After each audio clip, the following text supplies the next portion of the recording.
Ouch. That had to hurt.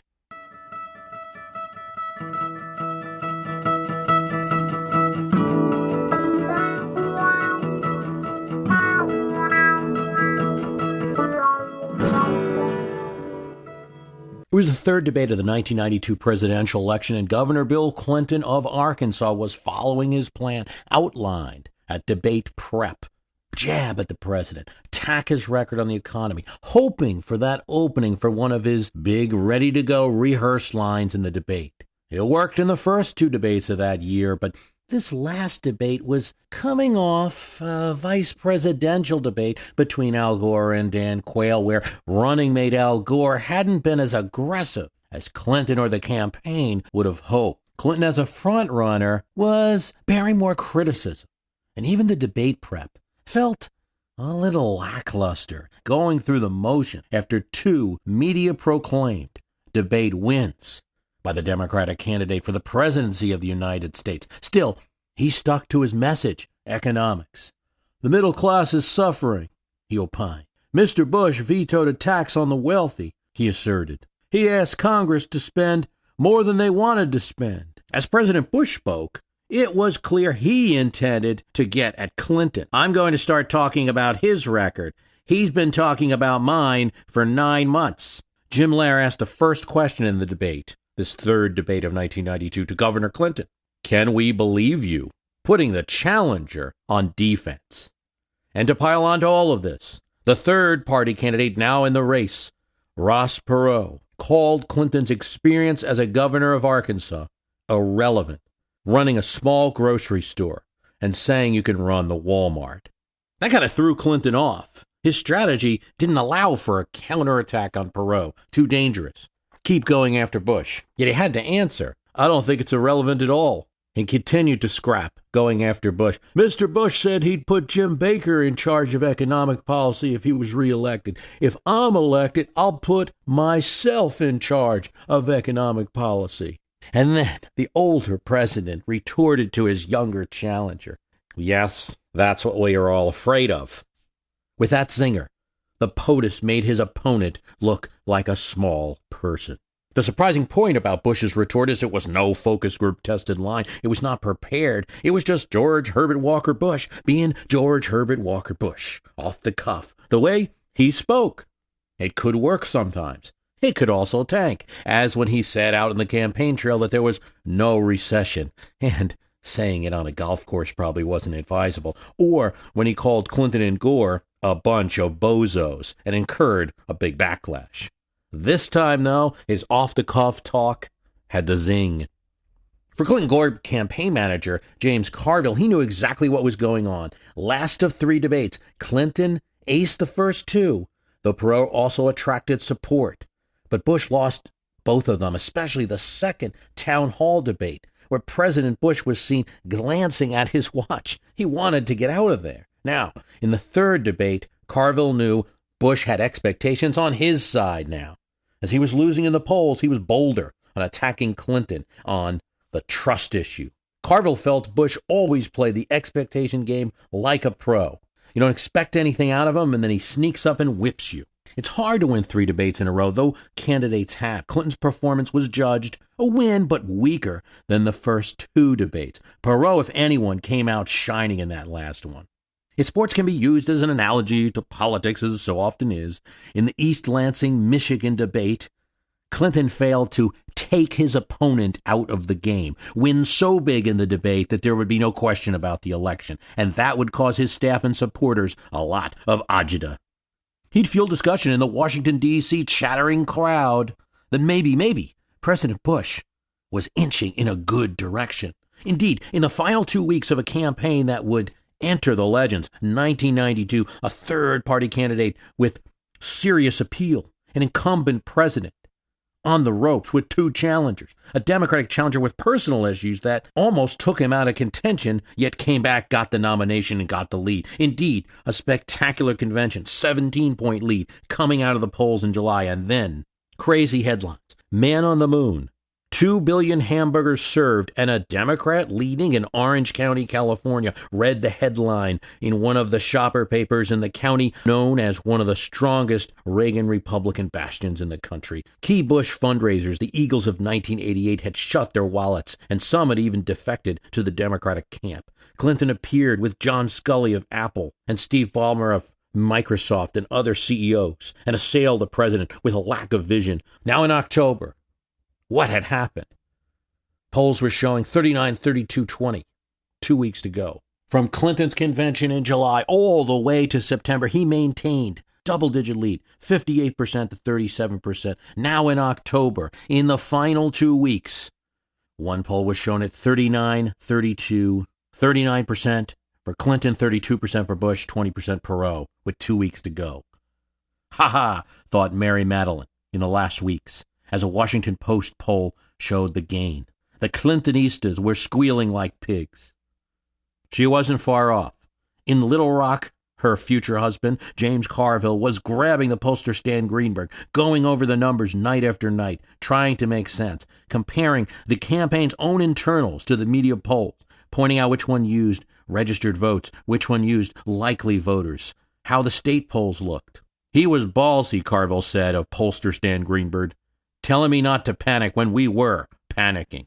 It felt a little better in Bush Quail 92, as they now did everything they could do to spin the closer results, the loss of lead.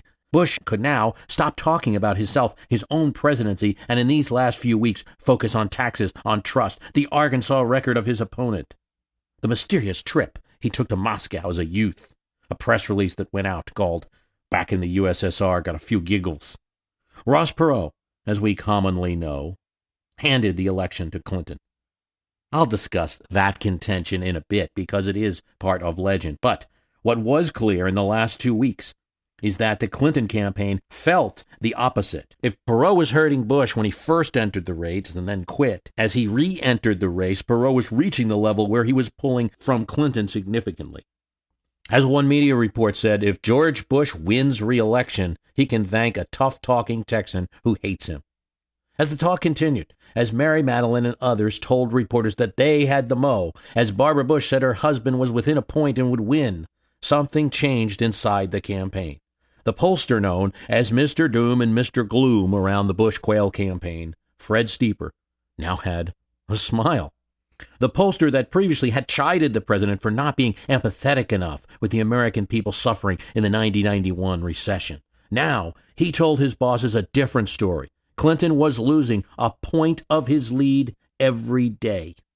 And he did something else. He had crunched together all of the polls, looked at the averages of both internals and media polls, and computed that on Tuesday night, election night 1992, the president and Bill Clinton would be tied, if present trends continue, at 39-39. The rest for Perot. I knew it, President Bush said, slamming the phone down when he heard the results in the Oval Office. Bush never wavered in the belief that he'd get a second term, at least not till the last few days. In fact, he scolded his staff more than a few times for being too gloomy. And indeed, they deserved a little scolding because they were. Campaign meetings were punctuated with comments like, Kansas and Mississippi are up for grabs against a Democrat for God's sake. James Baker, who had helped run the 1988 campaign, referenced that he knew how they had made the Dukakis people feel now in 1988. Bob Teeter had to tell the staff, cut out the Goldwater talk. No shortage of memos was sent to the president asking him to acknowledge the recession more, to sympathize with the people more, to show more empathy. Fred Steeper earned his reputation as Mr. Doom and Gloom in the campaign with one memo where he said, Mr. President, 60% of the people want you gone. Too much attention on foreign affairs, not enough on domestic. With two official recessions since the 1991, it's worthwhile to look back at the history and try to understand it a bit, to lay the scene of 1990 to 1991, that recession. Like most, economists differ on what caused it. The 1987 stock market crash and some kind of after effect. Real estate, particularly investment real estate affected by taxes of the 1986 tax reform. Energy prices as Iraq invaded Kuwait and made things unstable. Too much go-go on credit in the 1980s, and now time to pay the piper in the 90s? Whatever the cause, there were a couple of noticeable results. Unemployment that hit white-collar workers harder than it had in the last recessions of 79, 80, and 82. A sense that the jobs were not temporarily lost and would come back, but lost completely as companies restructured and brought in machines or outsourced jobs. A recession mixed with a trade imbalance, a sense that America was slipping. Bush felt it was just a blip. "I'm not sure it is a recession," he told a reporter. He made several such statements, all of which got a negative reaction, chides from his staff, and eroded his popularity. And so, a president who had 60+% after a successful Gulf War in 1991, now in 92 was polling as low as 37%, with Perot even leading both candidates, the Democrat and the Republican, in April of 1992, after announcing on a cable TV program. Yes, more than any election prior, 1992 was run on cable. The thing we're used to now, the 24-hour news cycle we expect, was born, partially as a result of the eyes-wide-open coverage of the Gulf War on CNN. The election even confounded the academics, Alan Lichtman and Ken DeSalle.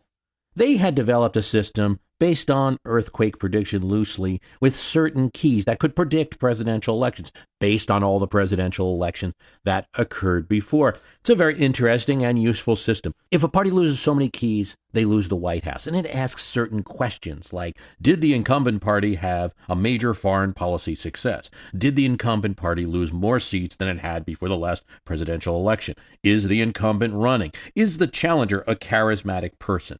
Was there a major policy change in the administration? These are all questions which have a major threshold. So when we say major policy change, it's supposed to be on the level of Medicare or Social Security. They should be easy to answer, but they can be a little subjective at times. By the way, Mr. Lichtman predicted an Obama win. Now, in 1984 and in 1988, Lichtman and DeSalle had published in Washingtonian magazine early in the election year a prediction of who would win. This year, the two authors split. One of the questions in Lichtman's system is the economy in recession? And therein lied the difficulty to answer. Was the 92 economy in recession? After all, GDP growth was up to 4%, something that if it occurred now, we would all be quite happy about. In September, Lichtman, looking at economic evidence as well as polling on how Americans perceived the economy, Lichtman made a call and scored against the incumbent and for Clinton. There's plenty of other models. One of them was Ray Fair's, a Yale professor, which is based all on the pocketbook theory, that voters vote the pocketbook and it's all about economics. Interest rates, inflation, inflation over 4 years, the number of quarters where the GDP was up versus down in a presidency, things like that. His economic model predicted a win for President Bush. Incidentally, it also recently predicted a win for Mitt Romney, and backwards in time would have predicted a win for Vice President Nixon. So it's not perfect, but it has called the majority of elections. These academics, though, meant little to either campaign. For Camp Clinton, something was going wrong now. Campaigns did matter. This one was going south. They loved to think it was all Bush quail hype out there, Mary Madeline and Barbara Bush spinning things. But it wasn't with the numbers they were getting. I am absolutely sick, George Stephanopoulos was saying within the camp when he saw the most recent polls. Jim Carville got the staff together. This campaign is in denial and we need to get out of it now. Indeed, not only was quantitative data alarming for Camp Clinton, but so were the focus groups. Some of the things that they started hearing about their candidate Clinton, when they tried to talk about Bush, they were getting back, oh, he's a polished BSer. Oh, he's wishy-washy. Oh, I wish he'd say something real. He ran Arkansas. Big deal. This was the reaction they were getting from some of the focus groups in crucial counties about their man Clinton. Yes, focus groups were so important in 1992. It was kind of, in a way, a revolutionary election. But one of the interesting things about that time, if you typed in www into a computer, you'd get nothing more than the Microsoft spell checker informing you that you had made a typo. There was no web. There were no blogs. You spun reporters using a telephone. But that being said, there were some exciting developments in 1992's campaign methodology and technology. Candidates were on talk shows.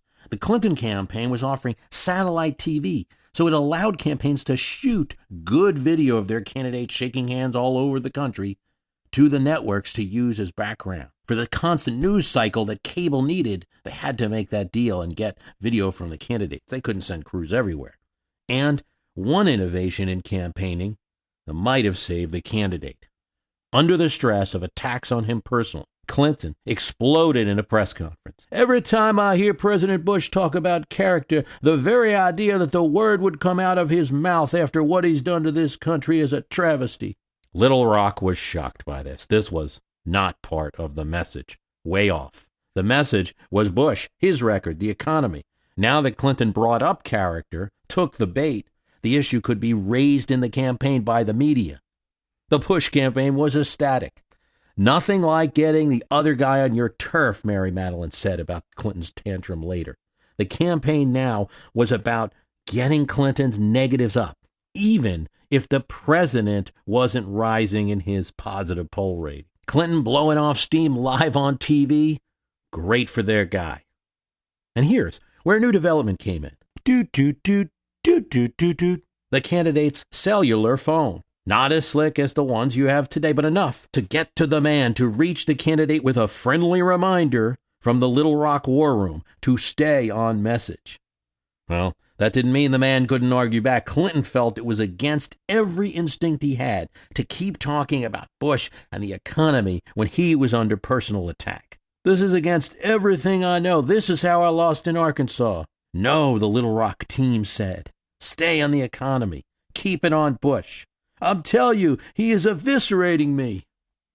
Stephanopoulos, Pagala, Carville all tried to calm the man down. Eventually, he said, I'm going to hand the phone over.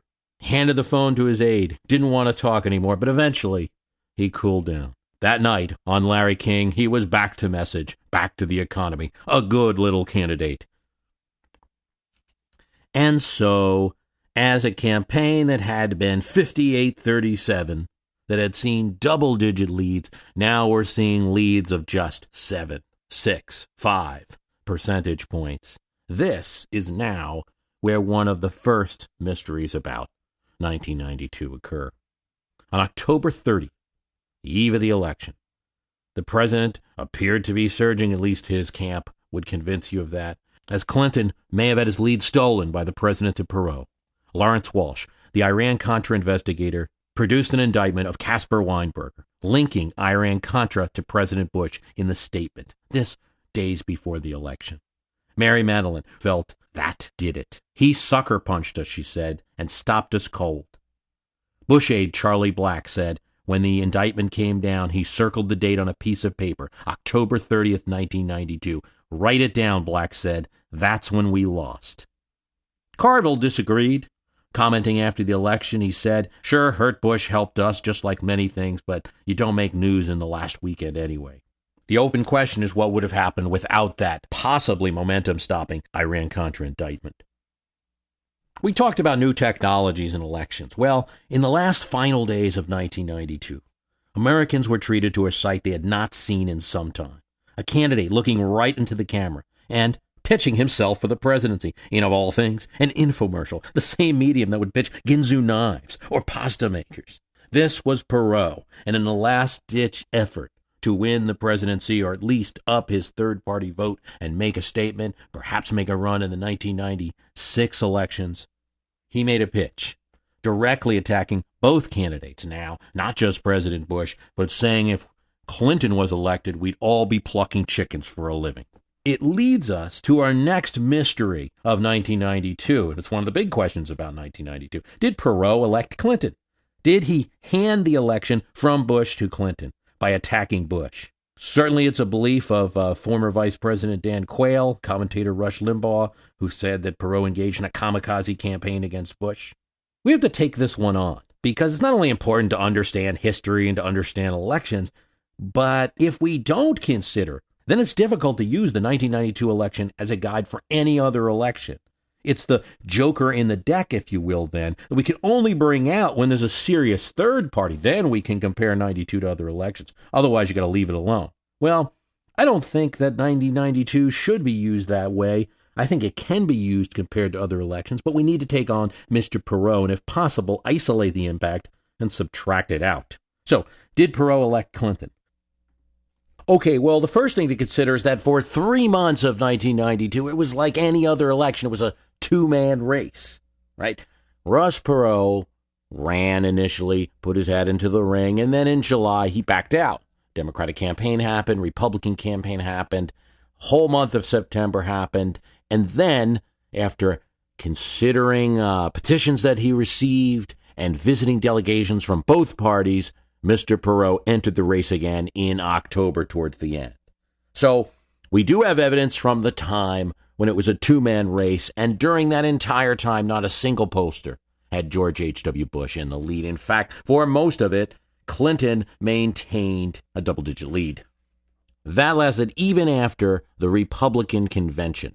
The Houston 1992 convention bounce did tighten things up a bit, but it didn't last. CBS poll had a 13% Clinton lead right before Perot hopped in. Now, Perot tightened the race up a bit with his debate performance, his antics, and just giving people a third choice, but evidenced by the crisis in the Clinton campaign of the final days of 92, he tightened it up for President Bush.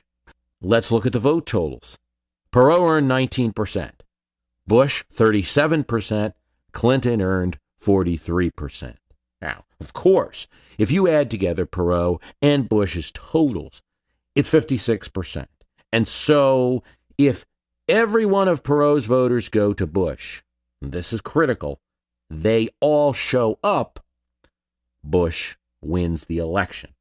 Now, in looking at that, you might compare it to, say, a 1912 election where you had Taft and Roosevelt. You had two Republican candidates. One had lost in the primary, Roosevelt, and then, bitter about that result, started his own third party and split the Republican vote. Wilson wins. This election's a little different. Perot was not a Republican. Now, he was a businessman. Republicans like businessmen. You can make all kinds of arguments, but he was running clearly as an anti-Bush candidate. Voters voting for him were voting not to keep the president in office. He appealed to anti-incumbent voters. It is highly unlikely that George H.W. Bush was going to get all of Perot's voters. Now, wait a second. You might say George Bush did not need all of Perot's voters, just some of them. Even if he got in the 1992 election 60% of the Perot voters, 6 out of 10, right? And once again, all the people who voted in 92 still show up to now cast their vote, most of them for George W. Bush. That's 12 extra percentage points to President Bush's total. That's 49% of the vote, and then 7 to Clinton, so 50% of the vote. So Clinton still wins, even if he's only, we're assuming, getting 40% of Perot voters, a much lower total than exit polls were showing. Exit polls were showing that the Perot voters virtually split between the two parties. You need more than 60% even. You need 66% of those Perot voters in the 92 election to vote for Bush in order to give him a second term, and they all need to show up. I don't think it's possible. If you look at where Perot voters voted for the Senate, they voted for Republican candidates 27% and Democratic Senate candidates 24%, according to exit polls, and in other cases did not even vote for anyone for Senate, indicating what they thought about those two parties. But you might say the election is not the popular vote, so whether Clinton gets 50.5% or George Bush gets 49%, it doesn't matter. It's about the states. Well, this is true. Let's look at that. Perot's best states, Alaska, 28%, was a clear Bush state. Could not possibly give that to Clinton, and certainly did not in this election.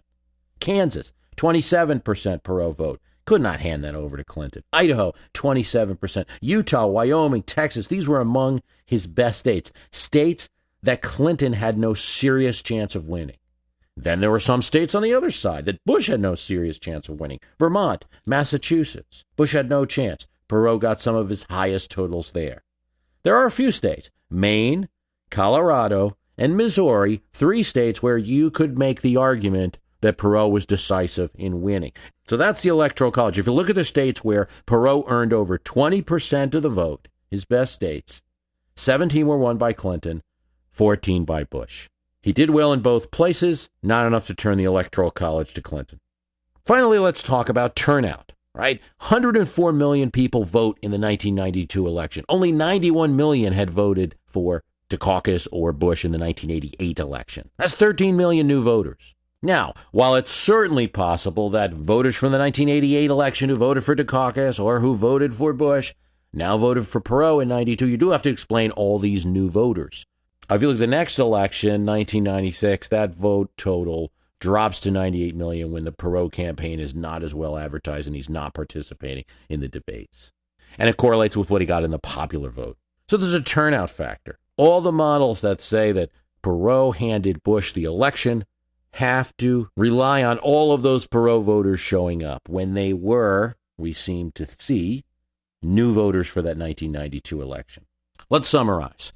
In the two-man race, Clinton was winning. You'd have to get 66% of Perot voters, an enormous amount, all to Bush in order for Perot to have handed the election to Clinton. The states he did best in were not significant in the Electoral College. And finally, turnout had increased, leading to the possibility that these were new voters who may not have shown up if Perot wasn't running and could not be relied on to vote for one candidate or the other, as they had not done it in 1988. For all of these reasons, I don't think you can argue that Perot handed the election to Clinton.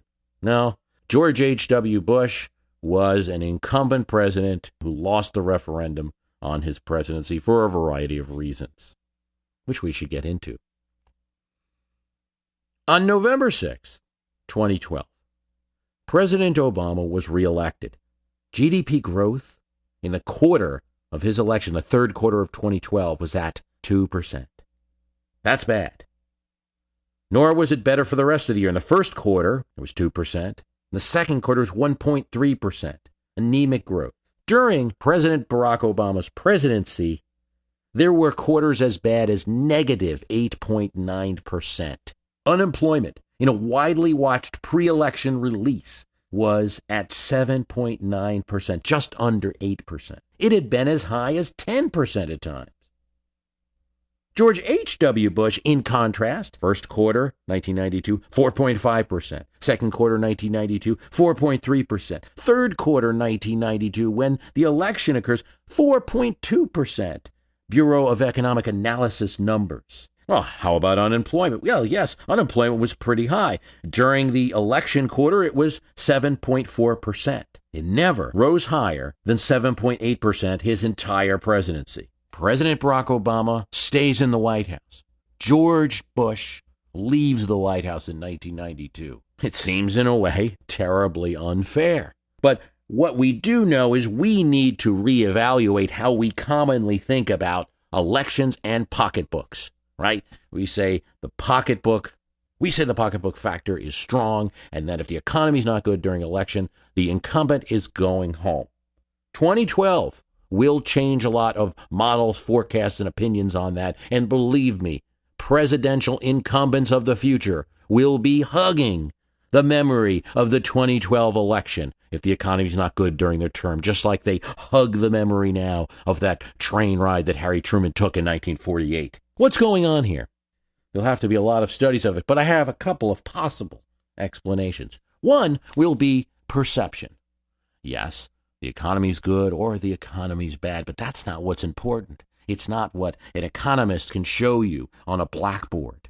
An economist can show you that 2% is bad or 4% is actually pretty good. It's what you feel. And in 1992, especially given that there was all this talk of restructuring at companies, when there was all this talk of layoffs were now going to be permanent, not temporary, when there was all this talk of the Japanese are taking our jobs, the trade deficit, when for the first time there were a high number of white-collar unemployed, the perception that America was losing ground, and a president who perhaps didn't run a very good campaign and said some negative things and made things look worse. In contrast, in 2012, you had a perception that even though very high unemployment, 7.9%, that things were not as bad as they had been. Maybe there's a perception of an active president, even if you don't agree with all the actions, an active president seeming to do something versus a president seeming to do nothing and just explain away a recession. That it's not necessarily just the economy, but it's how voters perceive the economy. A related factor, but one to look at, is the distance from the worst pain. When we look at how many quarters there were between the last quarter of negative GDP growth, the last time the economy actually went backwards in a quarter, and the election, we find that in the case of President Bush, that pain period was 6 quarters away. In the case of President Obama, the last quarter of negative GDP growth was 13 quarters away. Perhaps it's the distance from the last pain period and not the severity of the recession that's important to voters. Perhaps in 1992, with only 6 quarters from a bad recession as the election occurs, it's in voters' memories. And in 2012, although things aren't very good, that absolute pain period is a little bit farther from voters' memories. You could also look at partisanship. The recession in 1990-1991 occurred entirely during George H.W. Bush's presidency. He was a Republican. He was running against a Democrat in the 92 election, and voters responded. In the 2012 election, the actual financial crash and the beginning of the recession occurred during a Republican president. It reduced the blame that voters could apply to the Democrat, and it also hurt the Republican running in the election. So you could look at partisanship. It's possible that one of these explanations is right. It's possible that all of them are right to an extent. But one thing we know is that an incumbent with a, quote, worse economic record by traditional definitions has won the election. It's a close win, 51% to 48%. I mean, in history, that's one of your closer popular vote wins. It's actually a good popular vote win recently for Democrats because you have Carter at 50.5 and Clinton at not earning more than 43%, 49%. So decent win for the new normal of a very polarized country. It's a surprising election. And so something very different from 1992 went on. I hope you enjoyed looking at it. I want to thank you for listening. The website is www.myhistorycanbeatupyourpolitics.com. If you enjoy the program, please tell someone about it. It's so important. On our website, we have the best of My History Can Beat Up Your Politics, 21 of the best podcasts as seen by the number of times they're downloaded, number of times they're requested, etc. That's $9.99. Now, if that's not enough and you want all of the podcasts or most of the podcasts that we've recorded since 2006, the archive is available, $25.99. www.myhistorycanbeatupyourpolitics.com. Thanks for listening.